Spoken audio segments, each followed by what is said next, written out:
자, 12제자를 세우시는 예수님이신데요. 여러분 우선 그 예수님이 제자들이 왜 필요하셨을까요? 예수님이 혼자서 사역을 감당하지 못하셔서 혹시 제자들을 세우셨을까요? 여러분 계신 곳에서 한번 이 질문에 그 답을 한번 해보시면 좋겠습니다. 왜 예수님께서 12명의 제자들을 세우셨을까? 그러니까 전능하신 하나님이신 그분께서 어떤 예수님의 능력이 부족해서 사람의 일손이 필요해서 이 사람 제자들 12명을 세우셨을까 하는 이제 그런 질문인 거죠. 물론 여러분 충분히 답을 아마 하실 수 있을 겁니다.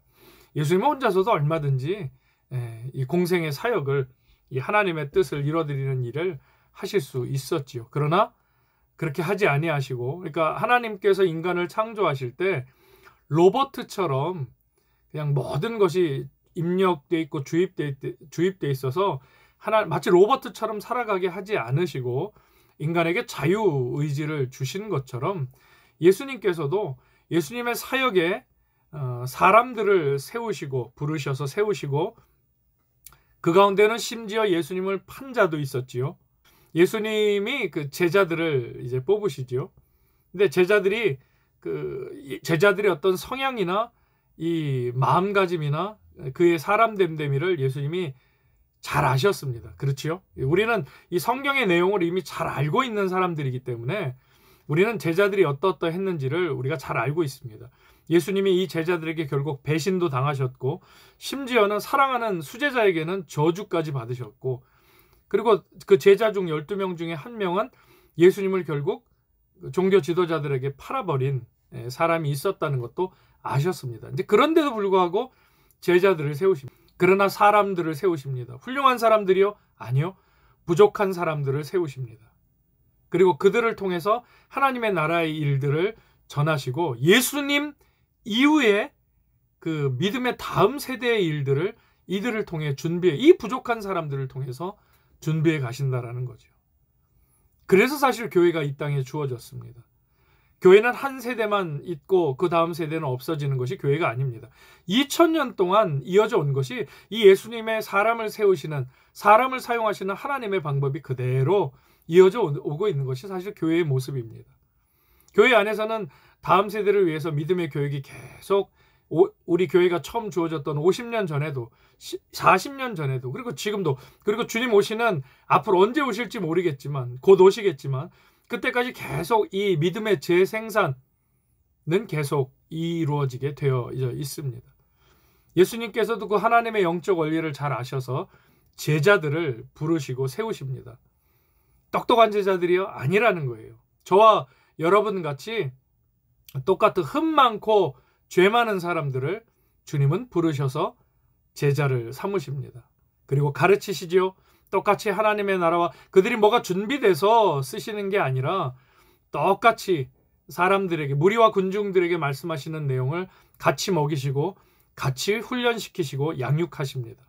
그리고 성령을 받고 그 이후에 이제 너른 세상으로 파송하시는 모습을 볼 수 있습니다. 같은 의미에서 저와 여러분도 역시 예수 그리스도의 제자, 이제 오늘 그 제자와 또 이제 그 단어적인 의미들을 우리가 보겠지만 제자로 우리는 살아가는 사람들입니다. 그냥 예수님을 스승님, 선생님, 랍비 정도로 여기는 것이 아니라 정말 그분을 따라 그분의 제자로 살아가는 것이 우리 그리스도인들의 삶이라는 거죠. 자, 오늘 본문 유인물 들어가겠습니다. 자, 예수님의 생애에서 가장 중요한 사건 중에 하나는 무엇인가? 예수님의 생애 중에 중요한 사건이 뭘까라고 하면 뭐 사람들마다 뭐가 중요할까요? 라고 하면 오병이옵니다. 아닙니다. 그 회당장 야이로의 딸을 고치신 겁니다. 그를 통해서 이방의 복음이 전해져. 그러니까 어떤 관점에서 어떤 의미를 찾느냐에 따라서 사람마다 가장 예수님 생애의 중요한 사건이 무엇입니다라고 얘기를 아마 각자 할 수 있을 겁니다. 근데 오늘 본문에서 보면 14절 말씀 같이 읽겠습니다. 이에 12를 세우셨으니 이는 자기와 함께 있게 하시고 또 보내사 전도도 하며. 예수님 생애 중에 중요한 사건 중에 하나는 제자들을 세우셨다. 부르셔서 세우셨다는 사건입니다. 예수님은 자신에 대한 바리새인들의 증오가 매우 위협적이고 또 사람들의 관심이 새로운 전도의 기회를 열어주었기 때문에 자신과 함께할 제자들의 필요성을 느끼셨습니다. 그래서 예수님은 12제자를 세우시고 전도를 위해, 무엇을 위해요? 선교 전도를 위해 그들을 이제 세상으로 보내시게 됩니다. 그냥 보내시지 않는다고 말씀드렸죠. 틀림없이 말씀을 먹이시고 훈련시키시고 양육시키시고 깨닫게 하셔서 변화받고 거듭나게 하셔서 그리고 세상으로 보내십니다. 이 부분을 우리가 또 잘 이해하면 좋겠고요. 자, 2번 17절에 보면 17절 또 세베대 아들 야고보와 야고보의 형제 요한이니 이 둘에게는 보아너게 곧 우레의 아들이란 이름을 더하셨으며 이제 그 제자들의 어떤 면면에 대해서 우리가 이제 보려고 하는데요.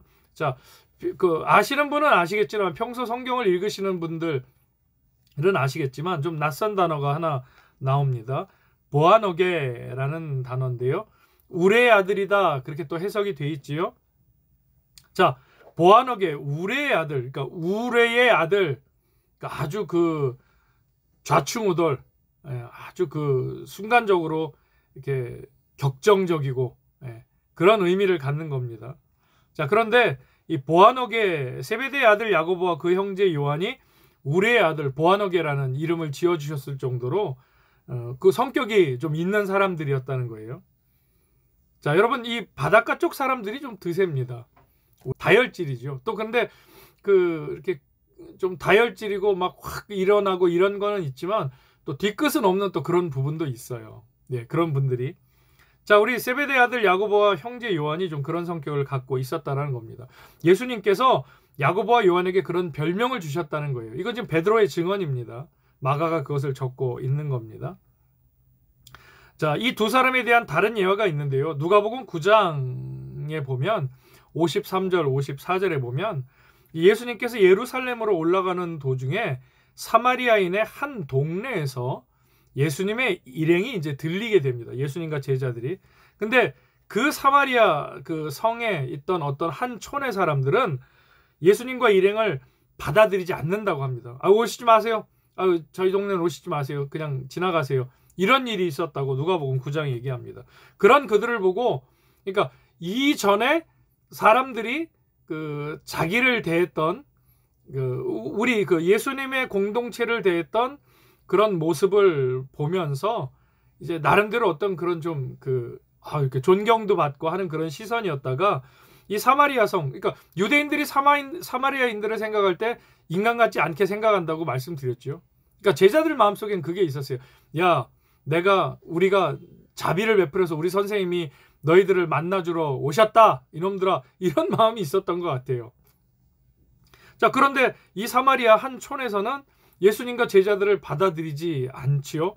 그걸 보고 이 야고보와 요한이 괘씸한 마음이 들었나 봅니다. 그래서 누가복음 9장에 보면 하늘에서 불을 내려서 예수님, 스승님, 하늘에서 불을 내려서 이들을 다 멸해버리십시오.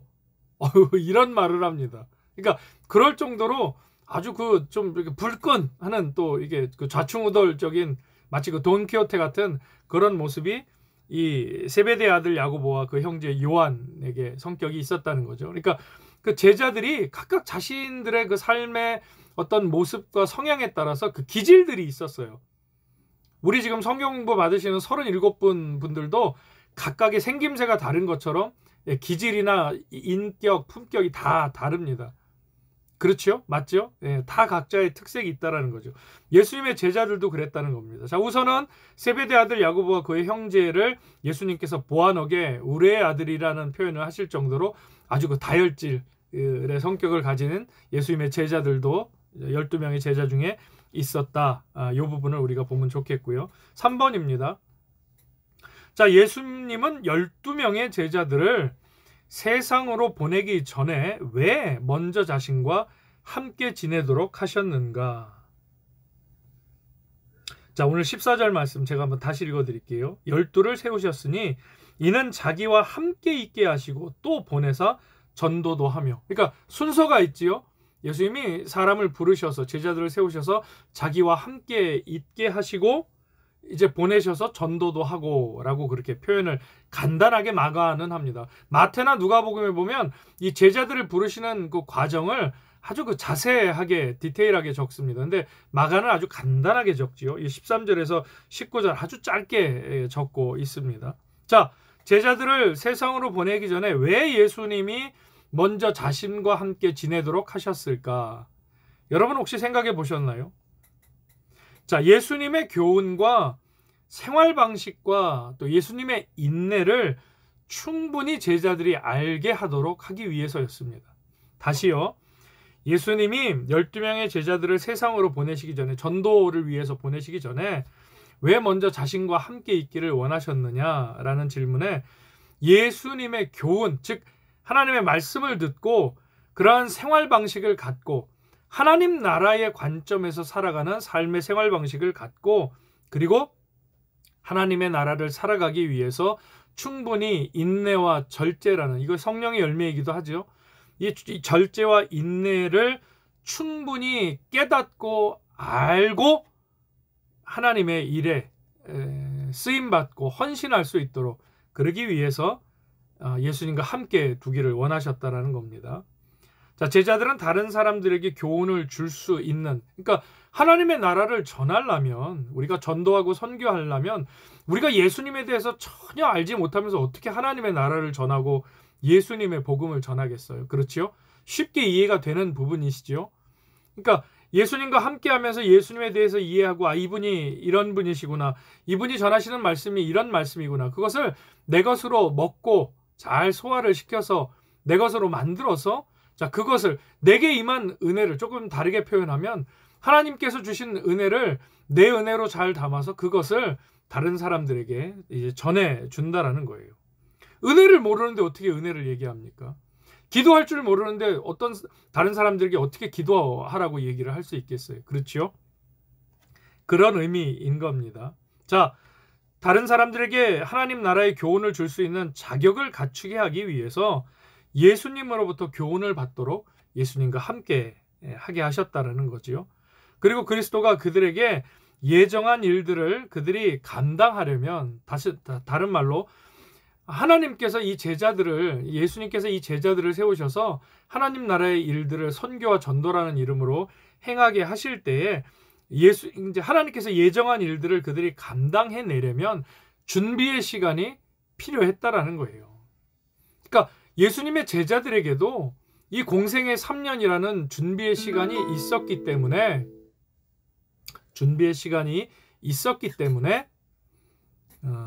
비록 예수님을 저버리고 막 자기 고향으로 돌아가고 하는, 예수님이 잡히시고 난 다음에 그런 일들이 있었지만 성령을 받고 그리고 난 다음에 이 공생의 3년의 시간을 바탕으로 해서 각자 성령님이 인도하시는 대로 이제 흩어져서 예수 그리스도를 전하게 되었다라는 겁니다. 그 시간이 꼭 필요했다라는 거죠. 자, 따라서 그리스도의 사역자들은 더 많은 시간을 그리스도와 함께 교제해야 됩니다. 그러니까 주의 종도 마찬가지지만요. 하나님의 일에 쓰임을 받고 헌신하고자 하는, 그러니까 주님의 몸된 교회를 지키든 아니면 선교의 일이든 어떤 일이든 쓰임 받기를 원하는 분들은 예수님과의 교제가 더 충분해야 합니다. 그게 앞서야 돼요. 의욕만 가지고 할 수 있는 게 하나님의 나라의 일이 아니에요. 주님을 알아야 됩니다. 그리고 주님을 모셔야 돼요. 그리고 성령님으로 일해야 됩니다.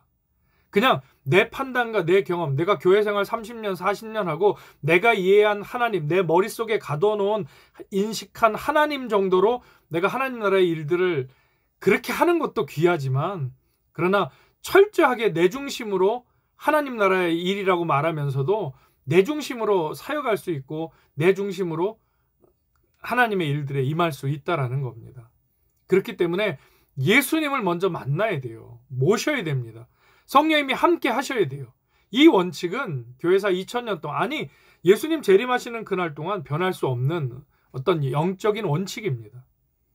예수님을 알고 그분의 말씀을 알고 그분의 삶을 알고 그리고 그 말씀에 더해진 성령님의 인도를 받아서 우리가 주님의 몸된 교회를 섬기고 사역하고 기도하고 선교하고 전도하는 일에 쓰임을 받아야 한다는 것, 여러분 꼭 기억하시기 바랍니다. 그러니까 사실 우리 삶은 믿음이란 이름, 신앙이란 이름으로 완성이라는 게 없어요. 그것만큼 교만한 게 없어요. 이 정도면 됐지라는 그 마음. 그래서 뭔가 판단하고 이렇게 뭔가를 그러고자 하는 마음. 그게 사실 교만이에요. 그러니까 우린 완성이 없어요. 목사인 제가 뭐가 완성이 돼서 목사로 있나요? 아니요. 저는 그렇게 생각하지 않습니다. 제 자신은. 우리가 하나님 앞에 부르심을 받는 그날까지 완성은 없어요. 우리 삶에. 늘 죄로 인한 고통, 갈등, 그러나 더 우리가 성령님께 매여서 그 죄에서 자유함을 얻기 위해서 십자가에서 예수님과 내가 함께 못 박혀 죽었다. 죽은 사람이 무슨 말이 있고 무슨 변명할 게 있고 그러겠어요. 그냥 죽어서 사는 거죠. 예수님 때문에. 그리고 주님이 부활하셨기 때문에 그 부활의 기쁨에 참여하게 되는 거예요. 우리도. 예수님 때문에. 그리고 이제 그 예수님으로 함께 십자가에서 죽고 예수님과 함께 그 십자가에서 부활했다라는 것을 알기 때문에 이제 이후의 남은 자의 삶은 이후의 삶은 거듭난 자로 성화의 삶으로 성령님의 인도함을 받아서 거룩한 산 제물로 드리는 우리의 삶이 되어야 한다라는 거예요. 복음의 은혜를 내가 일찍이 받았고 내가 이 복음이 마치 무슨 내 삶의 기득권처럼 아침 6시에 일찍 와서 나는 일을 시작했으니까 저녁 5시에 와서 1시간 일한 사람보다 내가 더 받아야 되지 않겠습니까? 라고 말하는 것이 하나님의 나라의 방법이 아니라는 거예요. 예수님이 그래서 그 포도원 품꾼의 비유를 그렇게 말씀하시는 겁니다. 그 기득권을 깨기 위해서 유대인들이 갖고 있었던 철저한 선민의식, 잘못된 선민의식을 깨기 위해서. 근데 그 선민의식이 우리 가운데도 이 성령시대를 살아가는 신약시대에 저와 여러분에게도 은연중에 있다는 거예요. 유대인들이 철저하게 율법 안에 하나님을 가둬놓고 이해했던 그 하나님상을 예수님이 오셔서 깨주시고 안타까워하시고 다시금 밝히 새 계명으로 알려주셨던 것처럼 저와 여러분의 신앙생활 안에도 마치 2000년 전에 그 유대인들의 모습과 같은 아주 그 묵은 그런 부분들, 내 사고와 경험과 관점과 가치관에 하나님을 가둬버리고 그 안에서 다 모든 걸 이해하고 판단하고 정죄하고 하는 모습이 있지 않나를, 그래서 우리가 성경 공부를 하는 겁니다. 그런 분별을 정말 더 주님의 마음에 가깝게 해내기 위해서. 그러니까 교만해서는 안 됩니다. 우리 스스로가 하나님보다 앞서서도 안 되고요. 성령님보다도 앞서서도 안 됩니다. 철저하게 성령님보다 우리는 항상 뒤에 있어야 합니다. 성령님이 먼저 일하셔야 됩니다. 자, 그 일이 필요해서 제자들을 세상에 보내시기 전에 가까이 함께 하시고 가르치시고 똑같이 치유하시고 또 복음을 전파하셨던 예수님의 모습을 우리가 보게 됩니다. 다시 말씀드립니다. 일이 먼저가 아니에요. 예수님과 교제가 먼저입니다. 영적인 교제가 먼저예요. 그 다음에 일을 하셔도 늦지 않습니다. 그리스도와의 교제, 성령님과의 교제가 먼저라는 것을 꼭 우리는 잊지 말아야 하겠습니다. 4번입니다. 예수님은 이 12명의 제자들을 택하기 전날 밤에 어떻게 시간을 보내셨는가? 자, 마가복음 6장 12절 한번 찾아보시겠어요? 누가복음. 옆에 성경책 있으시죠? 누가복음 6장 12절 말씀. 질문은 예수님이 12명의 제자들을 택하시기 전날 밤. 그러니까 마가복음에는 이런 내용들, 예수님이 제자들을 택하시기 전날 밤에 뭘 하셨다, 또 제자들을 부르시는 일련의 과정들, 이런 것들을 자세히 기술하지 않는다고 말씀을 드렸습니다. 그러나 반면 마태나 누가나 요한복음에는 이러한 내용들이 기술이 돼 있기 때문에 지금 그 내용들을 찾아보고 있는 겁니다. 누가복음 6장 12절 같이 읽겠습니다. 시작. 이때 예수께서 기도하시러 산으로 가사 밤이 새도록 하나님께 기도하시고, 예수님께서도, 자, 이때에 예수께서 기도하시러 산으로 가사 밤이 새도록 하나님께 기도하시고, 예. 자, 그 다음에 13절 뭐죠? 밝음에 그 제자들을 부르사 그 중에 12를 택하여 사도라 칭하셨으니. 예. 사도를 택하시기 전에 그 전날 밤에 뭐 하셨다고요? 치열하게 기도하셨다라고 얘기를 합니다.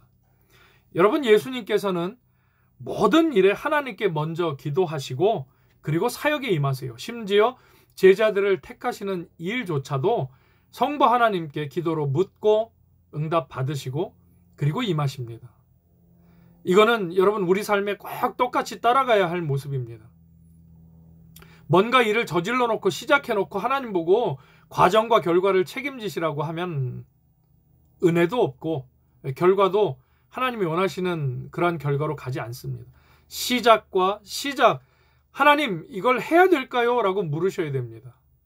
이게 주님의 뜻인가요? 주님께서 이걸 원하시는가요? 주님이 기뻐하시는지요? 네, 묻고 시작해야 됩니다. 그래야 중간에 결과에 혹 그 일이 그렇게 묻고 기도했지만 결과가 내가 원하는 결과가 아니더라도 처음 시작과 과정을 기도로 함께 했기 때문에 그 결과가 하나님이 때론 뭐든지 예스 하시지 않아요. 아시잖아요. 노 하실 때 있어요. 거절하실 때 있고 미루실 때 있어요. 근데 그때 우리가 못 견뎌야 하거든요. 하나님이 어떻게 노를 하셔? 어떻게 미루셔? 내가 이게 얼마나 급한 일인데.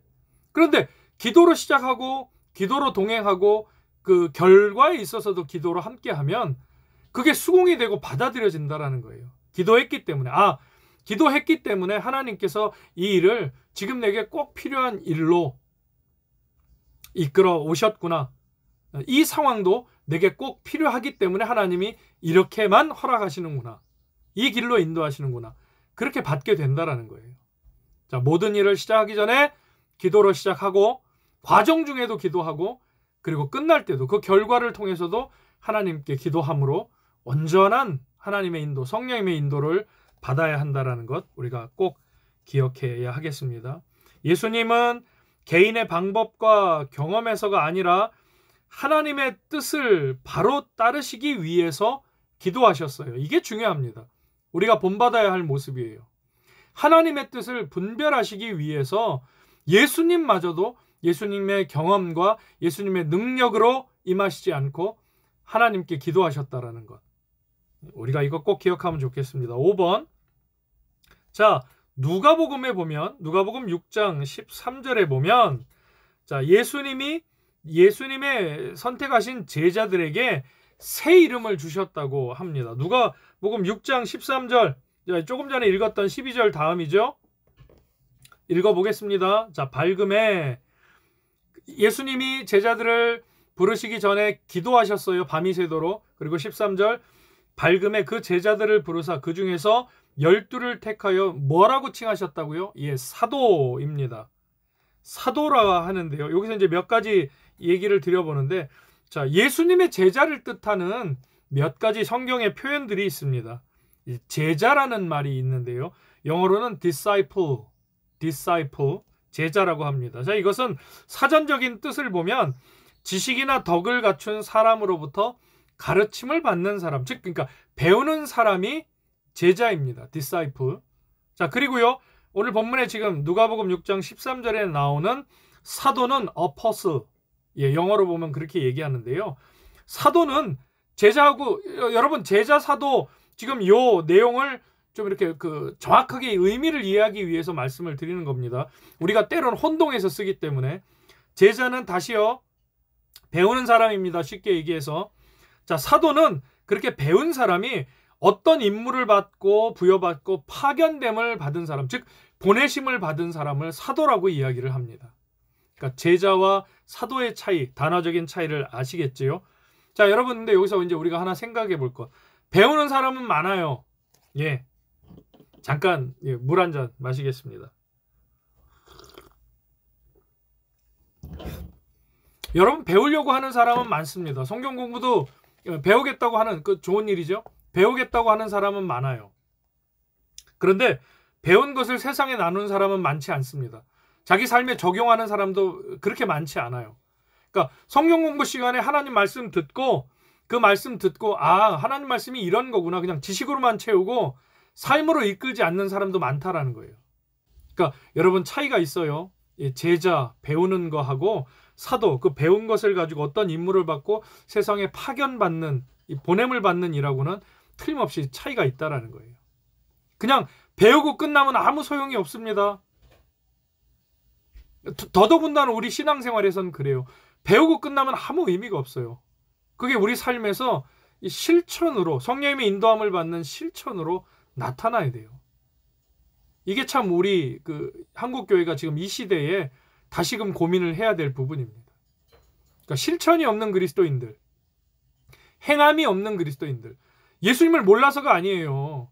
4대 교회가 살았다라는 이름을 가졌으면서 왜 죽은 자라고 판단을 받았게요? 그 교회가 열심히 없었게요?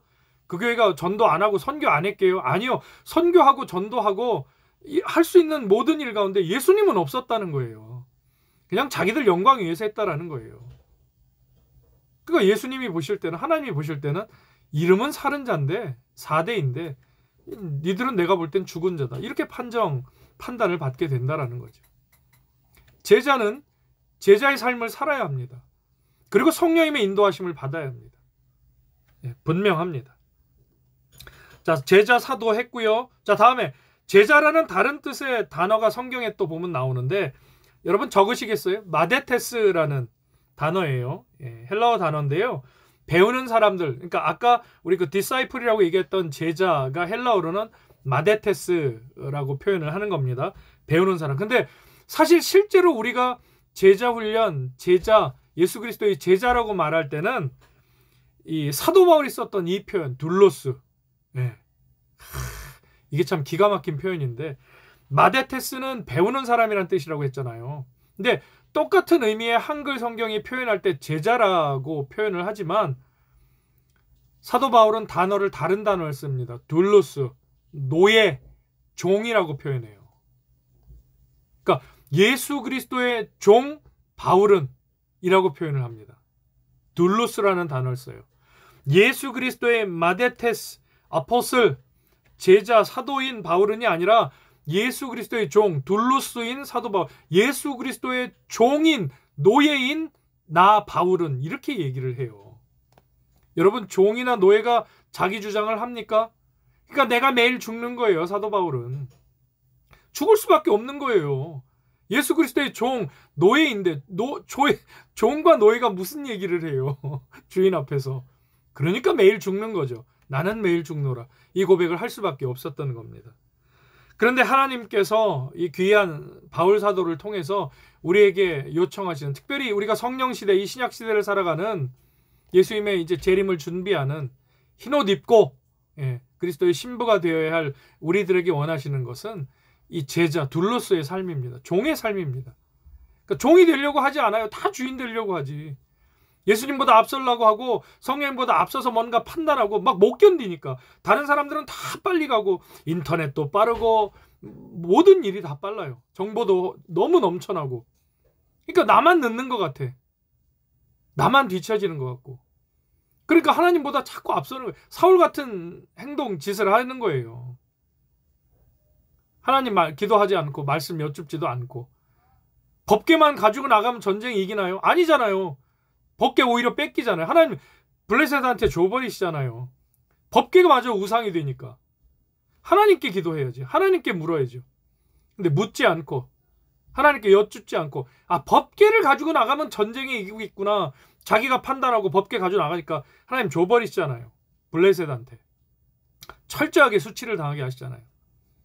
하나님의 백성인데 그 대적들에게.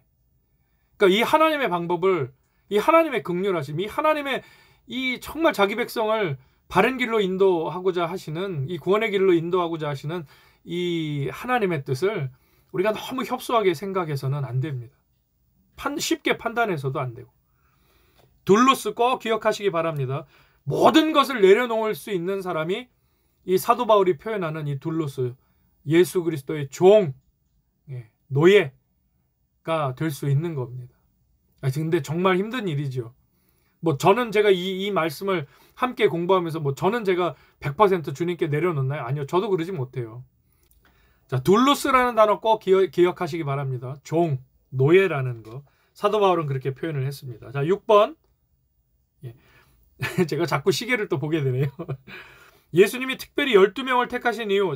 성경에 등장하는 12이라는 숫자. 예수님이 의도하신 거예요. 그냥 하다 보니까 12명이 되었네가 아니고요.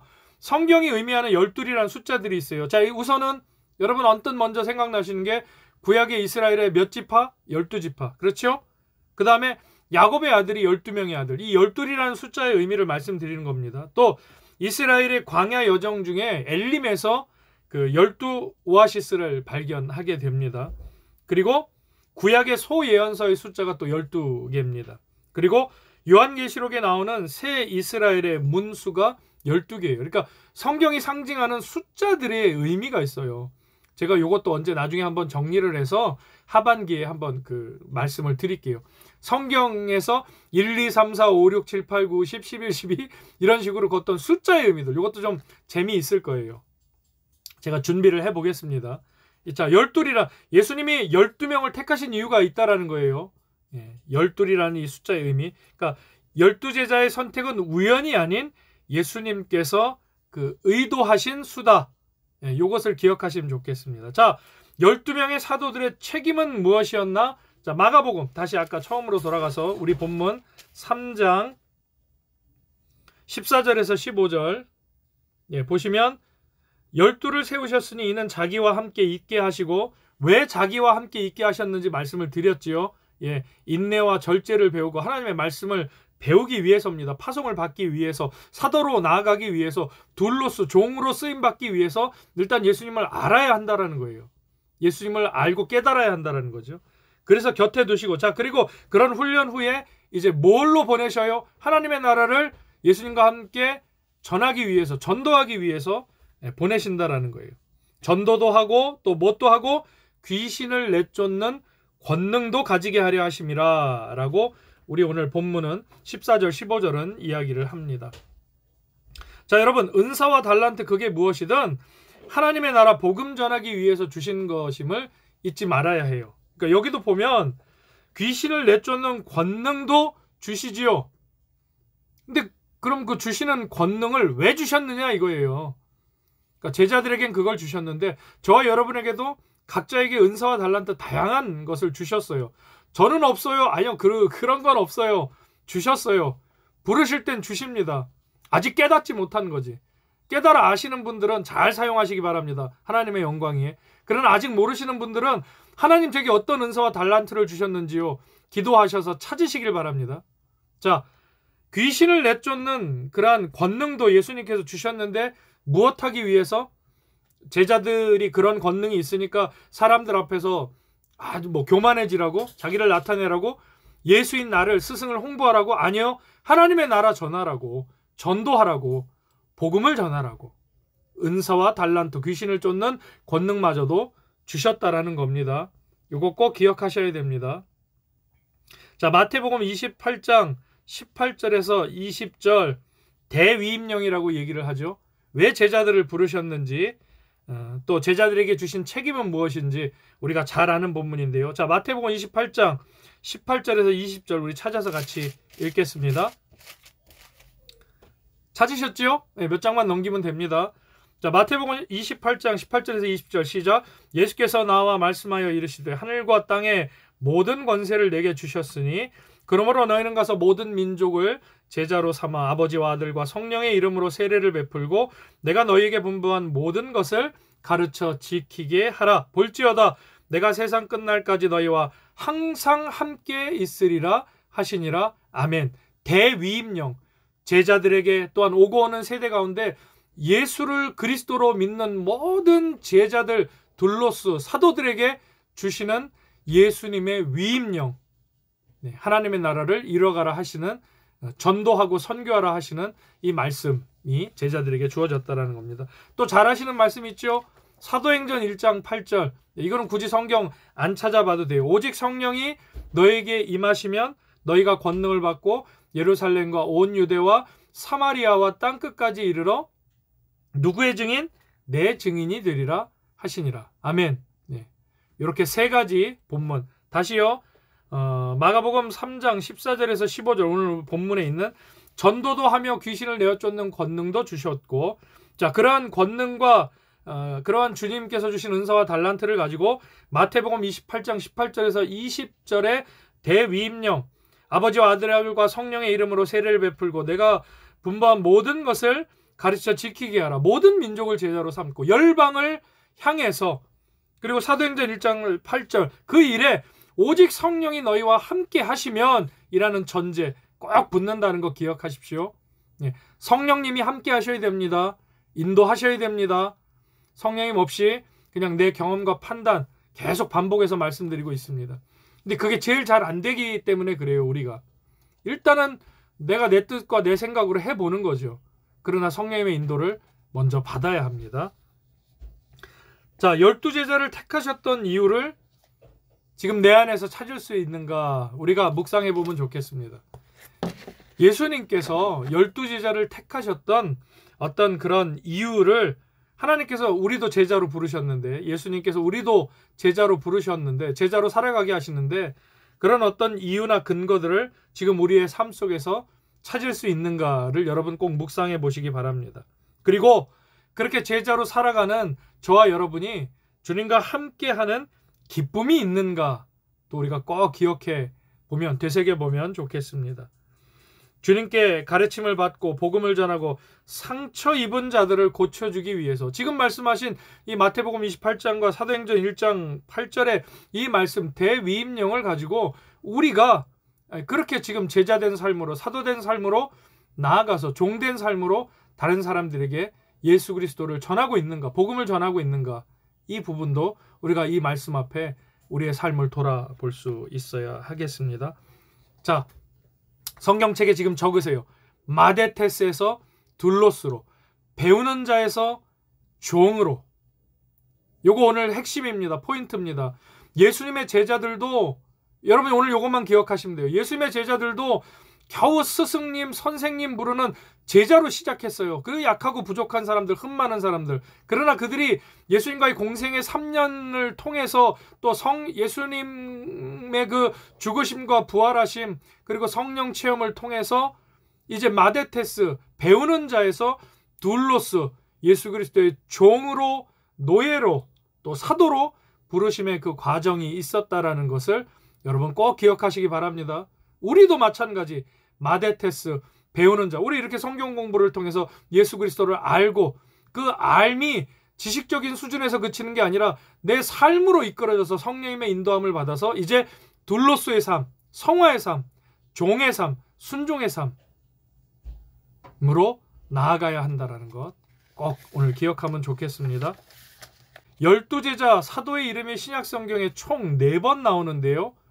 자, 여러분 마태복음 요거는 본문만 적으시면 좋겠어요. 여러분 그 유인물에도 있지요. 여러분 아마 찾아보셨을 거란 생각이 드는데 여기 보면은 다 읽지 않겠습니다. 근데 여러분 잘 보세요. 마태, 마가, 누가복음과 사도행전, 지금 제가 나눠드린 유인물에 보면 그렇게 4본문이 나오는데, 사도들의 이름이 열거된 신약 성경 가운데 본문이 나오는데 맨 처음이랑 맨 나중에 나오는 이름이 각자 동일 인물이 나옵니다. 맨 처음이 누구죠? 예, 표현은 조금 다르더라도 뭐 시몬이라는 베드로나 그냥 그 12사도의 이름은 이러하니라 베드로라. 자, 이렇게 나오면서 베드로의 이름이 맨 앞에 나옵니다. 자, 그리고 맨 마지막에 나오는 이름은 누구였어요? 여러분 읽어보셨죠? 가룟 유다. 예, 똑같이 동일합니다. 베드로와 가룟 유다의 이름이 맨 처음과 맨 나중에 나온다라는 것 여러분 꼭 기억하시기 바랍니다. 이렇게 둔 것도 이유가 있어요. 예. 자, 그리고 그 마태복음 10장 2절 4절에서 사도행전 1장 13절을 찾아서 적은 후에 먼저 나오는 이름, 마지막 나오는 이름은 누구인지 또 그 사람에 대해서 아는 것을 적어보세요라고 돼 있는데, 여러분 그 뭐 지금 이렇게 나눌 수는 없지만 여러분 이런 거 꼭 해보시면 좋겠습니다. 여러분이 성경 공부하시기 전에 알고 있었던 베드로라는 사람, 가룟 유다라는 사람을 대해서 여러분 꼭 한번 성경 찾아보시고 이렇게 적어보시면 좋겠습니다. 꼭 하셔요. 네. 자, 8번. 가룟 유다를 제외한 나머지 사람들은 어디 출신이다? 갈릴리 사람, 갈릴리 사람들이에요. 자, 제자들의 약 절반은 예수님과 서로 아는 사이 혹은 친척이었고, 그러니까 가까운 사람들이었다라는 거죠. 예수님과 아는 사이 혹은 친척이었고, 또 제자들끼리도, 사도들끼리도 서로 아는 사이 친척이었을 것이라고 학자들은 그렇게 추측을 합니다. 자, 12 제자들 중에 누가 먼저 부름을 받았는가? 마가복음 1장 16절에서 20절 우리 앞에서 봤는데요. 볼게요. 마가복음 1장 16절에서 20절 말씀 갈릴리 해변으로 시작되죠. 같이 읽겠습니다. 시작. 갈릴리 해변으로 지나가시다가 시몬과 그 형제 안드레가 베드로죠. 그 형제 안드레가 바다에 그물을 던지는 것을 보시니 그들은 어부라.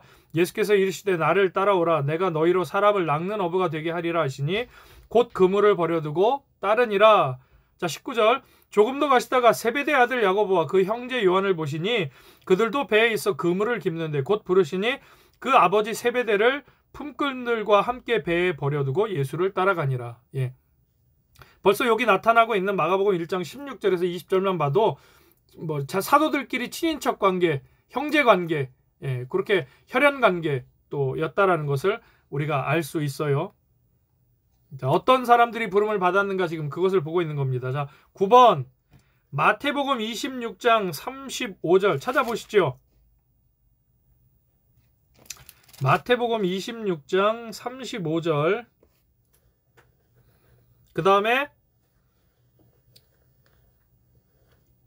70절 그 다음에 마태복음 20장 24절에서 25절 그리고 1장 46절 제가 조금 쭉 읽어드릴게요. 지금 일일이 찾지 않고 제가 찾은 걸 읽어드릴게요. 마태복음 26장 35절 베드로가 이르되 내가 주와 함께 죽을지언정 주를 부인하지 않겠나이다 하고 모든 제자도 그와 같이 말하니라. 그러니까 여러분 지금 그 읽어드리는 성경들을 보시면서 예수님이 택하신 사람들이 어떤 사람들, 어떤 성향, 어떤 성격을 가지고 있었는가를 여러분 한번 느껴보시는 거예요.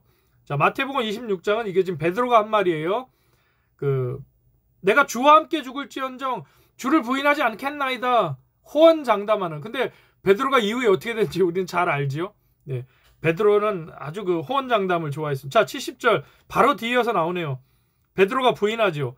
베드로가 모든 사람 앞에서 부인하여 이르되 나는 내가 무슨 말을 하는지 알지 못하겠노라 하며 공회 그 뜰 앞에서 예, 가야바 제사장의 그 뜰 앞에서 그 여종이 물었을 때 세 번 부인하고 심지어 저주까지 하지요.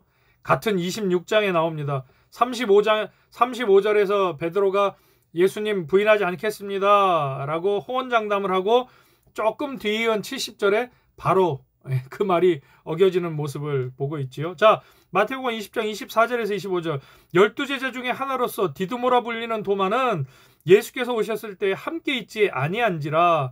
다른 제자들이 그에게 이르되 우리가 주를 보았노라 하니 도마가 이르되 내가 그의 손에 못자국을 보며 내 손가락을 그 못자국에 넣으며 내 손을 그 옆구리에 넣어보지 않고는 믿지 아니하겠노라 하니라. 의심. 예. 제자들이 예수님 부활을 그러니까 도마가 다른 제자들보다 한 8회 늦게 예수님의 부활을 체험합니다. 예수님이 일부러 직접 도마를 찾아와 주시죠. 이 얘기 때문에.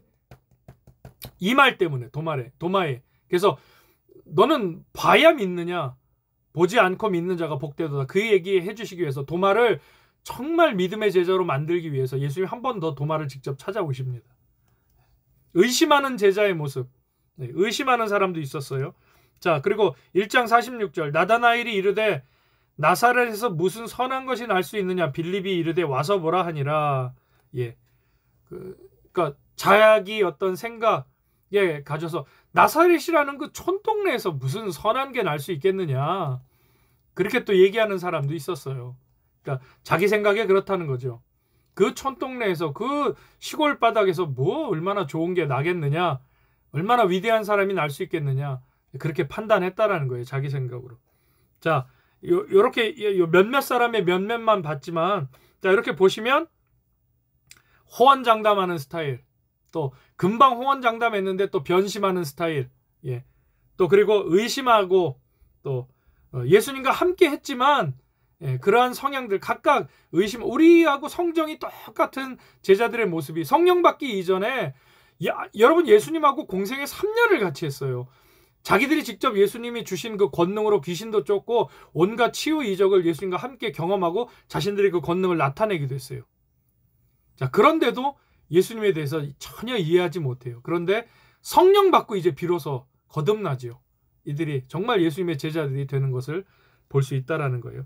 자, 이런 각각의 성향을 가진 제자들을 예수님께서 부르셨다라는 거예요. 아주 막 그 일사불란하고 준비돼서 마치 그 사도 바울, 그러니까 여러분 쉽게 생각해 보세요. 사도 바울처럼 뭐 유대인 중에 유대인이요, 뭐 가말리엘, 그러니까 배울 만큼 뭐 서울대 출신의 그 변호사고시 모든 고시라는 고시는 다 패스하고 미국 시민 것도 있고 한국 시민 것도 있고, 자, 그런 스펙을 가진 사도 바울을 12명의 제자로 세우면 우리가 인간적으로 생각할 때는 훨씬 하나님 나라 복음 전하고 예수님 사역하는데 더 기가 막히지 않겠습니까? 예수님, 아니 여러분이 예수님이라면 외람되지만 여러분이 예수님 입장이라면 사도 바울 같은 사람 빨리 변화시켜갖고 그런 사람 12명, 20명, 100명 세워서 복음 전하고 제자로 쓰면 훨씬 더 빠르지 않겠어요? 우리는 그렇게 생각하지 않습니까? 그래서 이 낮고 낮은 천한 자들을, 이 부족한 사람들을, 우리와 성정이 똑같은 사람들을 사용하셔서 가르치시고 전파하시고 치유하시고 그의 영육혼을 모두 고쳐서 성령까지 허락하심으로 말미암아 정말 확실하게 예수를 구원의 주로 그리스도로 고백하고 하나님의 나라 일들을 위해 쓰임받기 위해서 보내시는 분이 바로 우리 주님이시다. 이 이야기를 여러분 오늘 우리가 기억하면 좋겠습니다. 자, 12제자 중에 마지막입니다. 아유, 그래도 오늘 또 예, 10분은 돼야 끝내야 되겠네요. 예, 마무리하겠습니다. 12제자들 중에 예수님과 가장 가까이 지냈던 세 사람은 누구인가요? 자, 마가복음 여러분 혹시 아시나요? 그러니까 12제자 중에 예수님께서 변화산 사건, 그러니까 가장 대표적인 게 변화산 사건이랑 그 다음 겟세마네 기도 때입니다. 그러니까 예수님이 치열하게 기도하실 때, 중보가 필요하실 때 함께 가자라고 하셨던 분, 그리고 또 성부 하나님을 만나시기 위해서 변화산에 올라가셨을 때도 나와 함께 가자, 같이 가자 했던 제자들이 있었다라는 거예요. 자, 마가복음 9장 2절 찾아보실까요? 마가복음 9장 2절. 여러분 그 유인물에 꼭꼭 이 말씀해 드리는 성경 본문들은 그 표시하시고, 찾을 수 있는 분들은 지금 요때 같이 찾으시고, 혹 그 너무 빠르게 진행이 된다 싶으시면 나중에라도 공부 끝나고 복습하시면서 찾아보세요. 마가복음 9장 2절. 엿새 후에 예수께서 베드로와 누구요? 베드로와 야고보와 요한을 데리시고 따로 높은 산에 올라가셨더니 그들 앞에서 변형돼서 누구요? 베드로와 야고보와 요한. 자, 또 이름이 또 나옵니다. 자, 마가복음 14장 33절. 예, 몇 장만 넘기시죠. 마가복음 14장 33절. 예, 32절부터 볼까요? 겟세마네 기도입니다. 그들이 겟세마네라 하는 곳의 이름에 예수께서 제자들에게 이르시되 내가 기도할 동안 너희는 여기 앉아 있으라 하시고 누구요? 베드로와 야고보와 요한을 데리고 가실세라고 이야기를 하죠. 심히 놀라시며 슬퍼하사. 이렇게 세 사람 같이 함께 늘 동행했다라는 것 보시면 좋겠습니다. 자, 정리하겠습니다.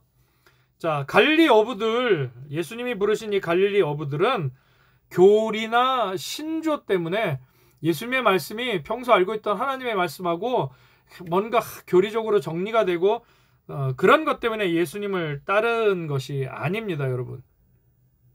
그들이 주님을 따르기로 한 것은 어떤 교리에 대한 동의, 그래요, 주님 말씀이 맞는 것 같아요, 그게 아니라 주님의 말씀과 그리고 주님이 보여주신 모습과 행위와 그리고 약속 때문에 제자들은 예수님과 함께 했다라는 거예요.